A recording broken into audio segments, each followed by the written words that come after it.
Сайн байцгаана их мэдгчтэй. Геополитик ба Монгол суугийн ээж нэвтрүүлэг эхлэхэд бэлэн боллоо. За өнөөдөр Украины дайны асуудлаар Эрдэнэ чулуун сайтыг урьж яриулах гэж байна. Эрдэнэ чулуун сайтаа өдрийн мэнд хүргэе. Өдрийн мэнд. За ярианд орох уу? За баярлалаа. Тэгэхээр би уул нь одоо өнөөдрийн подкастн дээр Зеленскийн захидлаас эхлэх гэж ийсэн. Тэгсэн сая их тийм чухал мэдээ орж ирснээс болоод би тэр шинэ мэдээллээс энэ подкастаа эхлэе гэж бодлоо. Энэ тэгэхээр юу болж байна? Сая нэрөөсөө 18-ны өглөө 6 цагт Зеленский энэ дайны үеийн хамгийн том зохион байгуулалтад дроны давталгааг хийлээ гэсэн мэдээ гарч ирж байна. Хамгийн том. Тэгээ энэ 4 жил гаруй үргэлжилж байгаа дайны үед гарч байгаагүй том хэмжээний дроны давталгаа гэж бүр хэлсэн байна. За тэгээд энэ Москва болон бусад хэд хэдэн бүс нутгийг дронуудаараа онилсан байна. Тэгээ Зеленский сүүлийн үед Оросын талаас Украины энгийн иргэдийн бүс нутаг болон соёлын дурсгалт газруудыг бөмбөгцсөний хариу арга хэмжээ гэж мэдэгдэж ийм хариу зохилт өглөө гэж байна л да. Тэгээд энэ халдлагын цар хүрээг нь аваад үзэхэд ерөөсөө Оросын балхан хамгаалах яамнаас мэдээлснээр тэдний агаарын довтлогооноос хамгаалах систем нь 24 цагийн хугацаанд Украины 992 дроныг замаас нь устгасан гэж байна. Тэгээд Москва руу чиглэсэн цохилтыг гэвэл нийт дронуудаас хамгийн багадаа 194 дрон Оросын нийслэл рүү чиглэж байсныг замаас нь устгасан гэж Оросын тал мэдэгдэж байгаа юм байна. Тэгээд энэ нь бүтэн хэмжээний төрөмгийлэл ихснээс хойш Москва хотод тулгарсан хамгийн хүнд агаарын дайралт гэж ярьж байгаа юм байна лээ. Тэгэхээр энэ их олон үнэхээр дрон 992 дроныг устгана гэдэг бол тэр цаана нь хичнээн олон бас хичнээн үлдсэнийг бол бас хэлэхэд хэцүү байна л да. Энэ тэр тоо бол байхгүй байна лээ. За тэгээд 194 нь Оросын одоо нийслэл рүү очсон байна. Чиглэсэн байна. За тэгээд энэ Москвагаас гадна энэ алсын зайны дронууд нь Оросын 10 гаруй бүс нутаг дахь стратегийн чухал объектуудыг онилсан гэж байна. Тэгээд жишээлбэл одоо Ростов мужийн түлшний агуулгыг одоо бүр онлоо гэж мэдээ гарч байгаа юм байна лээ. За түүнээс гадна Москвагийн газрын тос боловсруулах үйлдвэрийг бас онсон гэж ярьж байна. За тэгээд нисэх онгоцны буудлууд нь ерөөсөө нэг хэсэгтээ хаагдлаа гэж байна. Тэгээд энэ Шереметьево одоо Москвагийн хамгийн их ачаалалтай байдаг 3 онгоцны буудлын байдгийн байна л да. Шереметьево, Домодедово, Жуковский гэж. Ийм 3 нисэх буудлыг бол хаахад хүрсэн байна гэж байна. За тэр Оросын талын мэдээлснээр бол Москва мужид 2 хүүхэд оролцуулаад 17 хүн бэртсэн гэж байна. Ростов мужийн агуулгын цохилтын улмаас 1 хүн амь өргөцсөн гэсэн мэдээлэл гарч байгаа юм байна лээ. Тэгээ Зеленский бол ер нь юу гэж яах вэ гэхээр түрүүн би хэлсэн яагаад одоо дайрсан бэ гэд хэлсэн. Энэ анхааруулга одоо Кремлд анхааруулга одоо өгч байна гэж хэлж байгаа юм байна л да. Мань хүн тийм мэдгэл хийсэн байна бүр. Хэрв Украин шатаж байвал танаа Москвач мөн адил шатах болно шүү гэж бүр тийм зансан байдалтай ярьсан байна лээ. Тэгээд тэрнийга юугаар яг зөвтгөж яах вэ гэхээр тэр Киевт Оросын Путингийн цохилтын улмаас 10 хүн амь өргөцсөн юм байна. За дээр нь ЮНЕСКОгийн дэлхийн өвд бүртгэгдсэн 1000 жилийн түүхтэй тэр Киево-Печерская лавра гэж тийм хийд хүнд тохирол амссны хариу арга хэмжээ гэж хэлж байгаа юм байна лээ. Тэгээд одоо тэр үнэхээр их гоё газар юм байна лээ л дээ. Тэгэхдээ үнэхээр тэрнийг онилсон уу үгүй юу гэдэг нь бол бас асуудал л да. Оросын тал бол ерөөсөө соёлын өвийг бол устгахын төлөө явахгүй шүү дээ. Яг бол эцсийн эцэд бол Одесса, энэ Киев эдгээр чинь Оросын одоо олон тооны түүхийн одоо дурсгалт зүйлүүд байгаа шүү дээ. Тэрнийг бол Оросын тал бол устгах тухай ерөөсөө хизээч тийм юм ярьж байгаагүй, хизээч тийм зорилт тавьж байгаагүй. Хамгийн гол нь дэд бүтэц тэгээд энэ дайны зориулалттай одоо тэр үйлдвэр. За тэгээд нөгөө шатхууны том станцууд, тэр газруудыг бол том үйлдвэрүүд, цэргийн үйлдвэрүүдийг бол устгахаар ажиллаж байгаа шүү дээ. Уул дандаа л тэгж мэдэгдэж ийсэн. Тэгэхээр энэ нь юу болсон яасан гэдэг нь бол хэлэхэд яг одоо яагаад энэ Киево-Печерская лавра энэ хуужинд одоо өртсөн нь бол тодорхой бас биш байна л да. Гэхдээ явандаа бол ирэх биш мэдээлэл гарах байх. Нэгдүгээр. Хоёрдугаар Оросын тал Батламалх яамныхын мэдээлснээр бол ерөөсөө хатуу захиралт хариу захиралт өгч ийн гэсэн байна лээ. Дээр нь одоо жишээ нь одоо Кремлийн одоо Путины туслах ялангуяа гадаад харилцааны асуудал эрхэлсэн хүн байдаг. Нөгөө Юрий Ушаков гэдэг. Тэр хүн мэдээлэл хийсэн байна лээ. Тэгээд энэ бол ерөөсөө юу тэр хувийн харилцаа тогтоох мантай. Ер нь бол асуудлыг бол дипломат аргаар шийдвэрлэхийг ер нь үндсэндээ устгаж ийн гэж хэлсэн байна лээ. За гадаад хэргийн сайд Лавров бас мэдээлэл хийсэн байна лээ. Тэгээ ерөөсөө Лавров бүр их хатуу мэдээлэл хийсэн байна лээ л дээ. Бид нар бол ерөөсөө хариу том хэмжээний захиралтуудыг тогтмол хийх болно. Тийм учраас Кремлийн одоо зөвхөн үг хангалтгүй гэдэгт бол би эртнээс үнэмшчихсэн учраас одоо Оросын тал бол маш хатуу хариу өгнө гэж. Дээр нь маш тийм энд юу байж байна? Ер нь бол одоо ялангуяа баруун одоо Оросд бол хит одоо тэр үндэсний одоо үзэлтэй улсууд том одоо баян чинэлэг одоо жишээлбэл бизнесмэнүүд бол шууд одоо их эсэргүүцэл эрхэлж байна л да Путинд.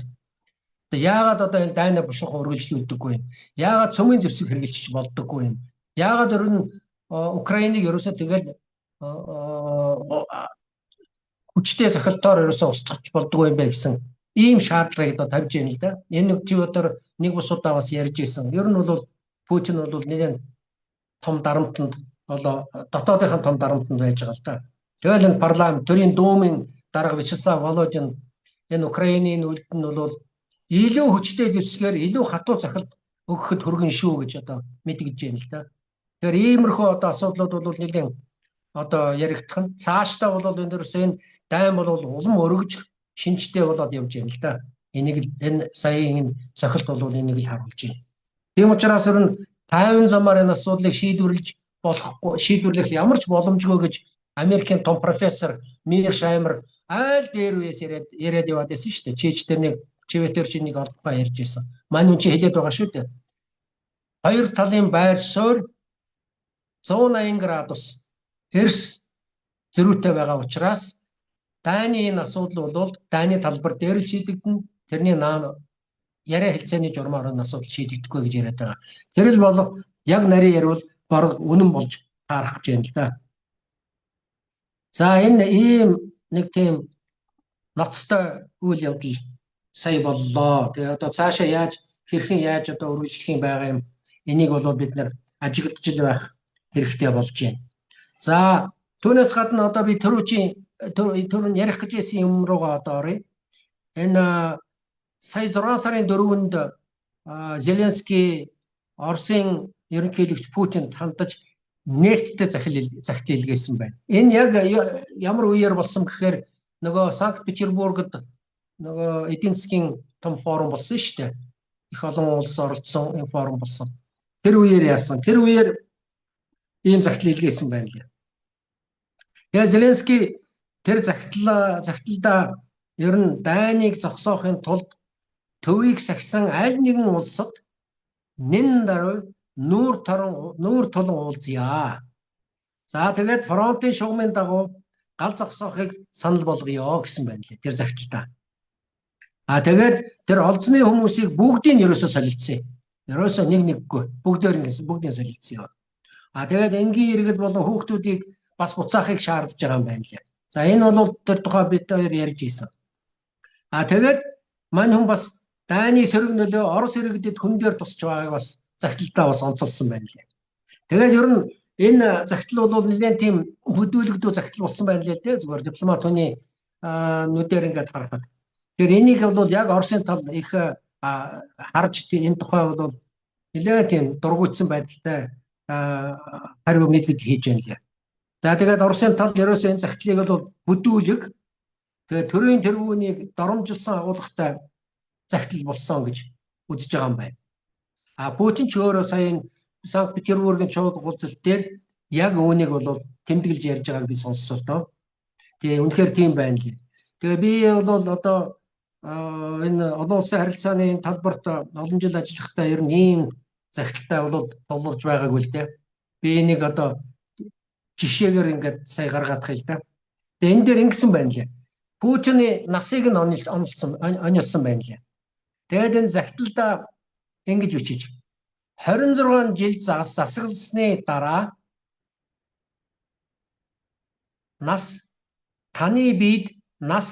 таны биед нөлөөлж эхэлж байна гэж.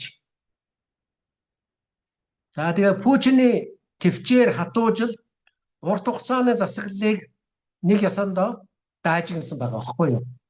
26 жил засагласны дараа таны одоо биед нөлөөлж эхэлж байна гэж хэлж штэ.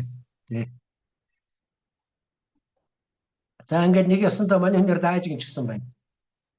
За тэгээд бас загталтаа ингэсэн байна. Оросын холбооны улсын нутаг дэвсгэрийн гүнд тухайлбал ганцхан хоногийн өмнө Санкт-Петербургт хийсэн Украины дроны захидлыг ихээхэн багтаж дурдсан байна лээ загталтаа. Тэгээд юу гэж ярьж байна, цааш нь юу гэж бичиж байна вэ гэхээр инфляцийн өсөлт, түлшний хомсдол, тулааны талбарын хохирлоос шалтгаалж жирийн Орос иргэд Путин болон дайнаас хоёулангаас нь залхаж байна гэж бичсэн байна. Сайхан үлгэрүүд бичиж байгаа үз. Тэгээд бас Оросын холбоотнуудыг бас даажигнсан байна лээ. Тэр нь юу гэж яах вэ гэхээр Орос улс геополитикийн болон эдийн засгийн хувьд Хятадаас улам бүр хараат болж байгааг шууд хөндөж өдөө хатгсан байна лээ. За тэгээд дайныг бол бас хувь хүний сонголт болгож дүрсэлсэн байна л дээ. Тэгээ энэ мөргөлдөөнийг энэ дайныг Орос улсын стратегийн зайлшгүй хэрэгцээ биш ээ. Харин Путины ямар ч бодит шалтгаангүй хувийн сонголт гэж загталтаа тодорхойлсон байна. Ийм зүйлүүдийг тэнд биччихэл дээ. Тэгэхээр яаж одоо жишээлбэл ийм загтлыг нааштайгаар хүн хүлээж авах вэ дээ. Тий. За тэгээд Путин Санкт-Петербургийн тэр олон улсын эдийн засгийн чуулган уулзалтын үеэр шулуухан хариу өгч гисэн байна лээ. Тэгээд мань хүн шууд би уулзахаас шууд татгалцсан байна лээ. За тэгээд мань хүн юу гэж хэлж яах вэ гэхээр за дээд хэмжээний уулзалтын бэлтгэлийг бол сайтар хангадаг байх ёстой. Мэргэжлүүдийн төвшөнд асуудлуудаа тохиролцсны дараа л уулзна уу гэхээс биш зүгээр нэг ёслолын журмаар нэгнтэйгээ уулздаг гэд биш ээ. За тэгээд мань хүн хэлж ийн л нөхцөл ер нь бүрдсэн үү? Ингэж ийм уулзалтын нөхцөл. Үгүй шүү дээ. Уулзах ямар ч учир утга алга байна. Тэгээд шаардлагыг нь би олж харахгүй байна гэд шууд хэлчихэж байна. За тэгээд та цааш нь өөрөө юу гэж хэлж яах вэ гэхээр уулзалтаас би хизээш татгалзаж байгаагүй. Гэхдээ хоосон ярианы би эсрэг байна гэж Путин хэлсэн байна. Дээр нь загтал зарим хэсгээрээ нэлээд бүдүүлэг доромжилсан өнгө аястай болсон байна лээ гэж бас өөрөө энийг Путин ярианд тэмдэглэсэн байна лээ. За тэгээ гал зогсоох саналын юу гэж хэлж яах вэ гэхээр Оросын зэвсэг түвшний давшилтыг сааруулах, Украиныг цаг хожиж хүчээ дахин хүлэглэх гэсэн оролдох учраас би энийг зөвшөөрөхгүй гэж хэлсэн байна лээ. Ингээд тавьсан зорилгодоо хүрсэн цагт л дайн дуусна гэдгээ дахин Путин нотолсон гэж хэлж байна. За иймэрхүү хатуу хариу Путин ингээд өгчгөөд байж байна. Өөрөөр хэлбэл одоо энэ загтал бол Фелицэ Хия энх тайван тогтооё гэсэн цаанаа бол бодол байхгүй байна гэдэг нь энэ цагтлаас надад бол одоо дипломатунд надад бол тодорхой тэгж харагдаж байна л та. Тэгээд ийм загтал бичгээд тэгээд Зеленский ямар хариу аавна гэж бодож байгаа юм бол доо ер нь.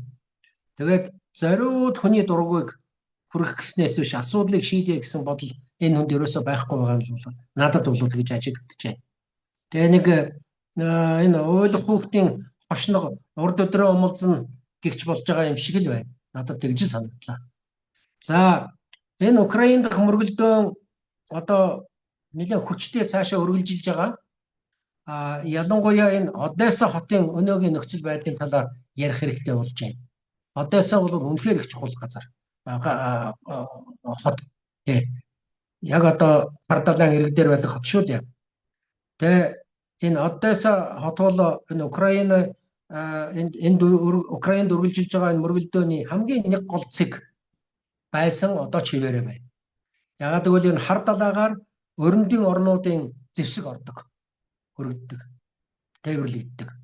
За сүүлийн үед Оросын талаас энэ хотын бомбын дэд бүтэц эрчим хүчний сүлжээ рүү чиглэсэн тийм пуужин дроны цохилтуудаа бүр эрс ширүүсгэж байна.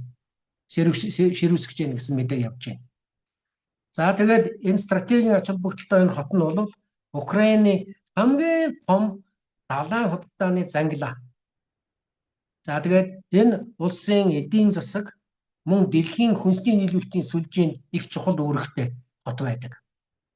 Тэгээ одоо жишээл Одесса хотыг ингээл Николаевтай хамт авчихл юм бол Украин далаад гарцгүй боллоо гэсэн үг шүү дээ.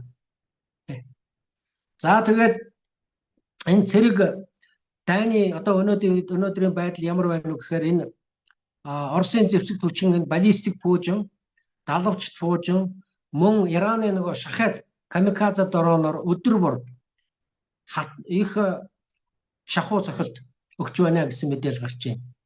За сүүлийн үеийн цохилтууд нь ер нь энэ бүсийн эрчим хүчний сүлжээний томоохон байгууламжуудыг ер нь устгаж байна.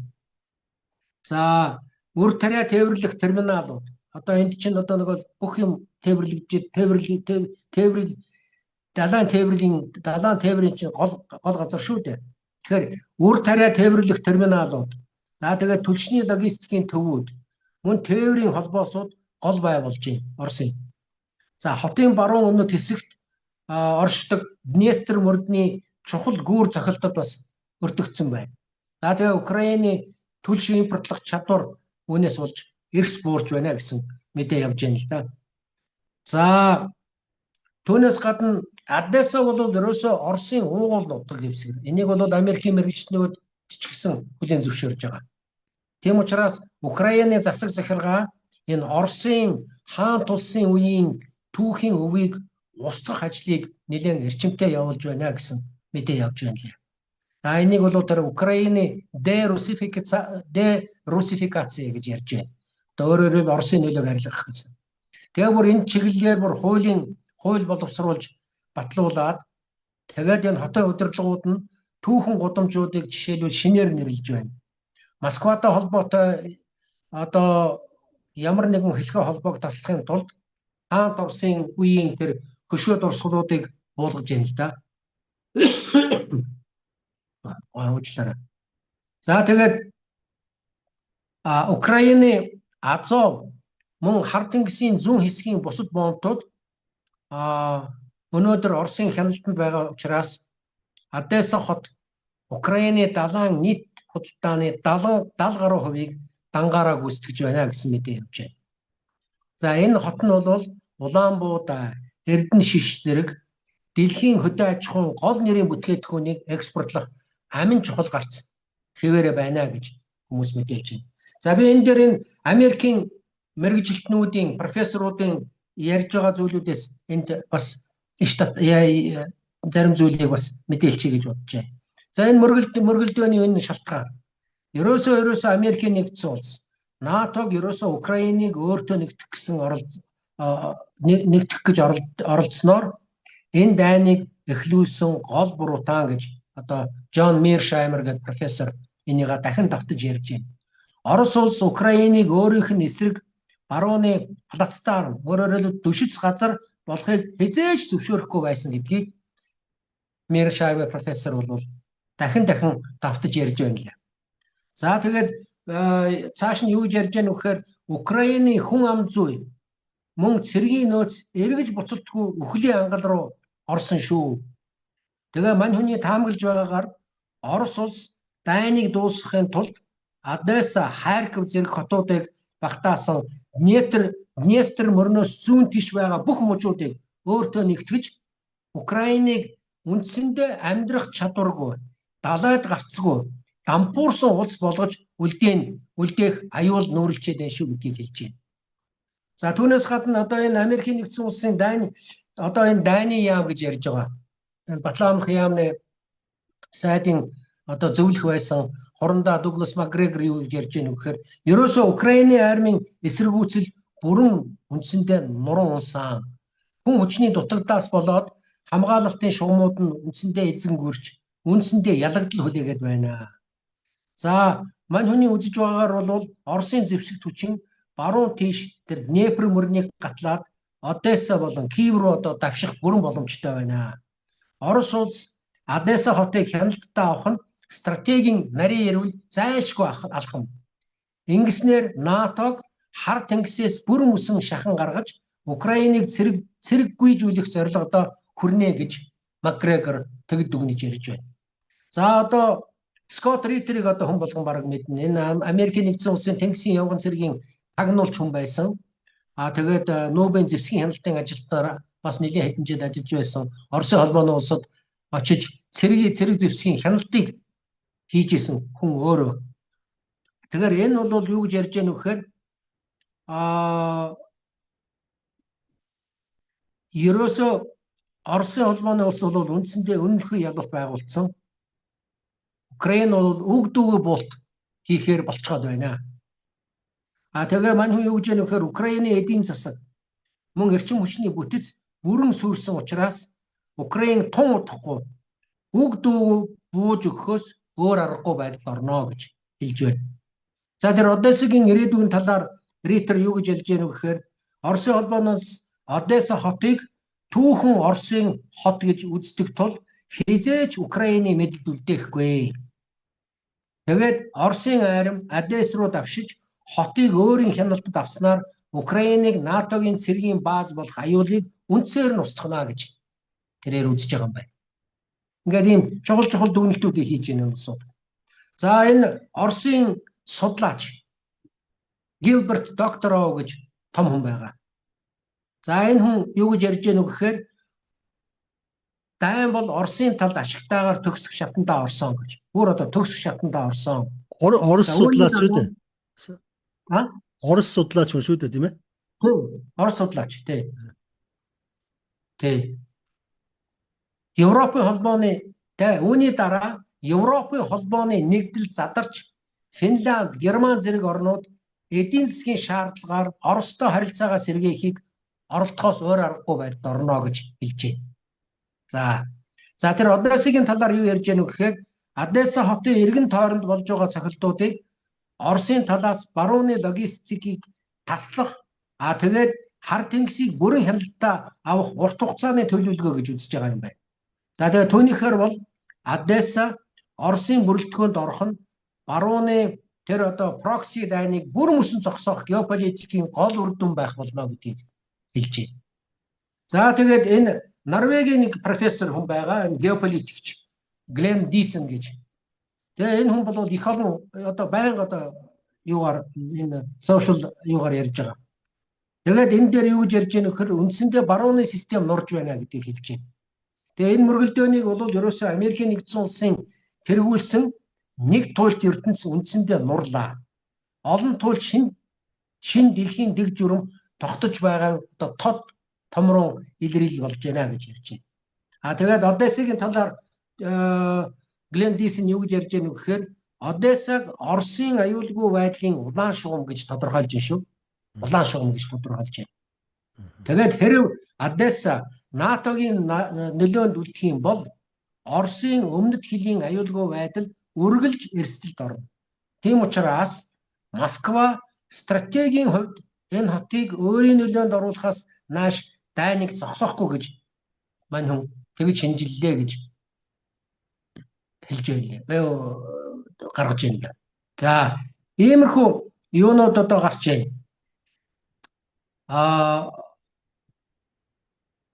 Юуны дантай Иран юу Украины дантай холбогдуулаад.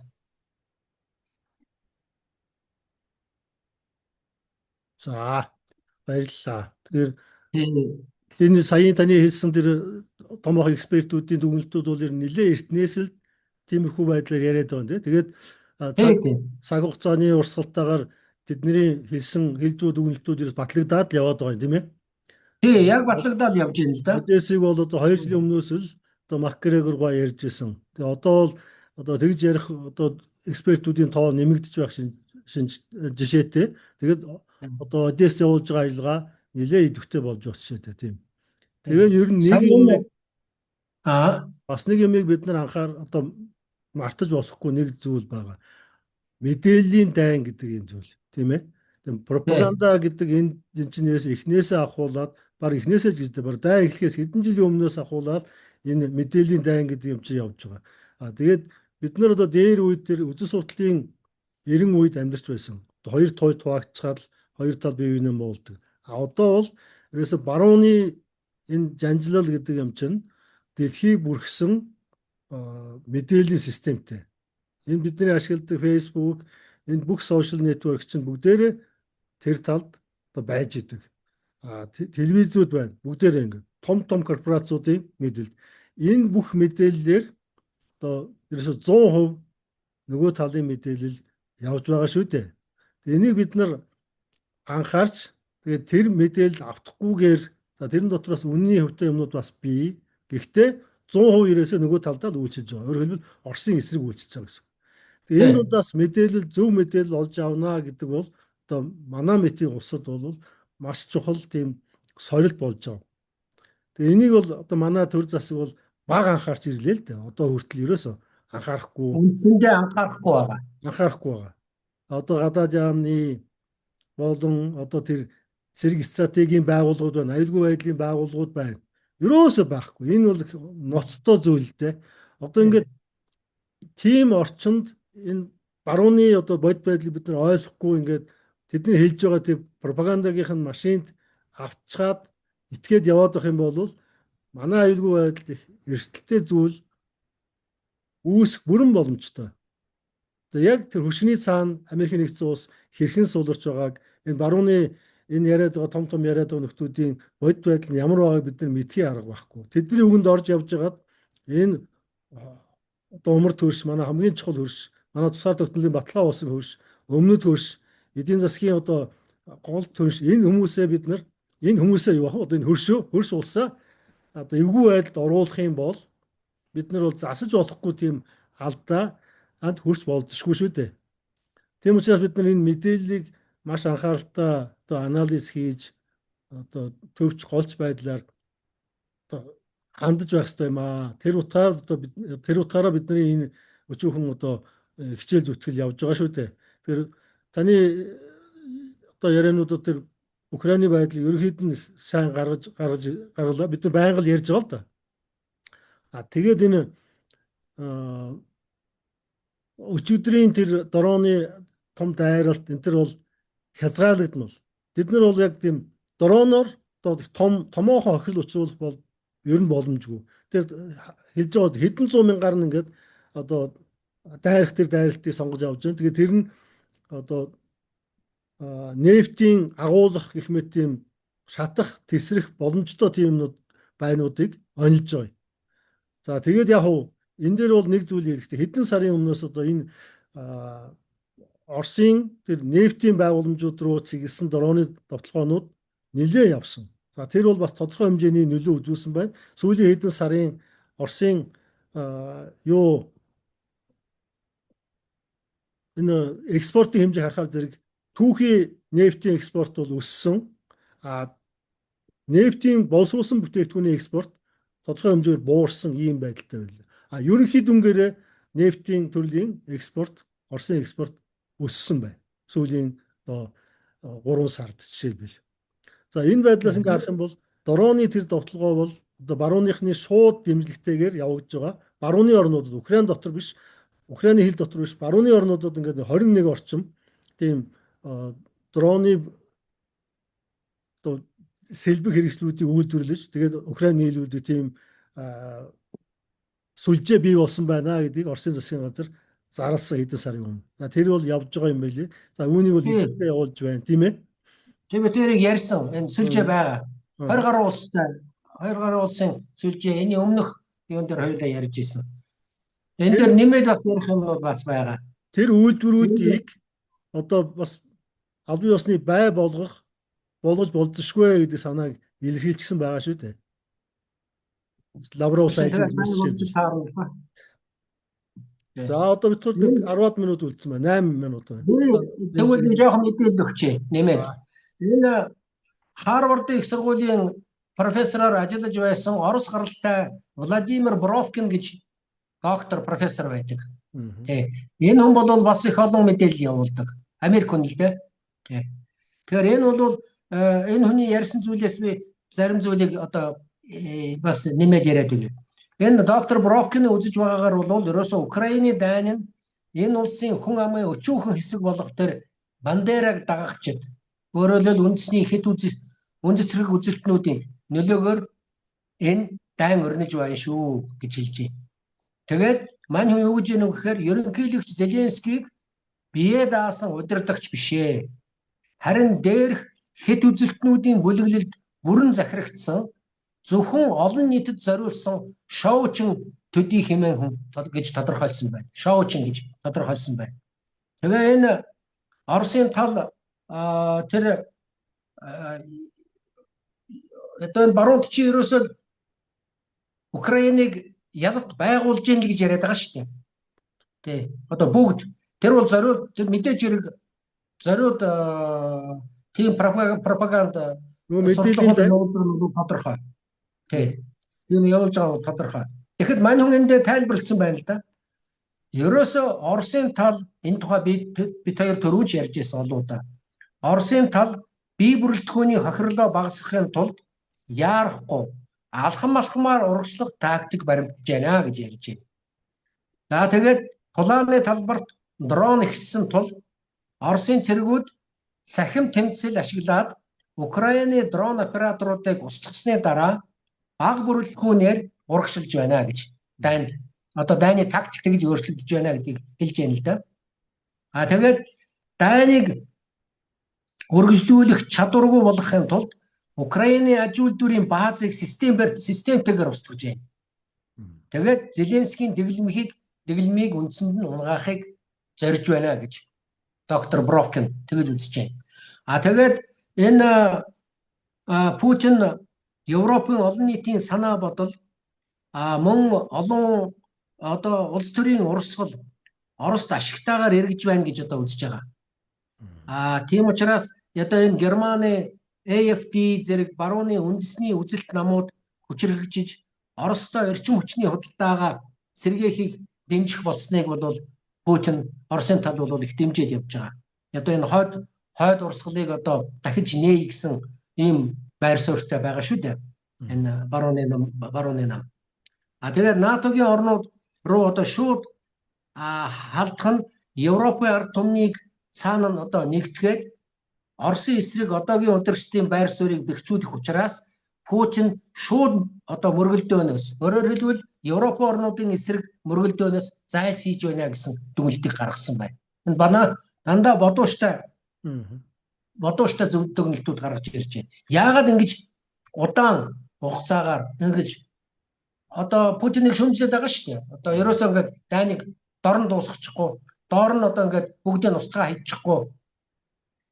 Яагаад ийм удаан тактик хэрэгжилж байна вэ гэдгийг сая энэ их зөв тайлбарлаж ярьж байна л да. Чи өдөр анханасаа 22 оноос энийг ярьж ирсэн л да.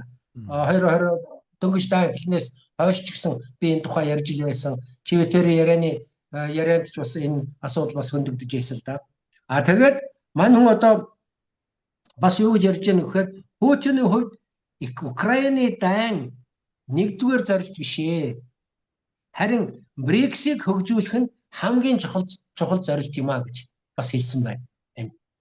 Тэгээд өрөндийн давмгайлалгүй шин дэлхийн дэг журмыг тогтоохын тулд тэр SWIFT систем гэж байна шүү дээ. Худалдааны санхүүгийн SWIFT систем. Энэ сүлжээнээс хараат биш блокчейнд суурилсан төлбөрийн системийг одоо хөгжүүлж эхэлж байна гэж ярьж байна. Тэгээд одоо гурвалсан тэнцвэр Орос, Хятад, Ану.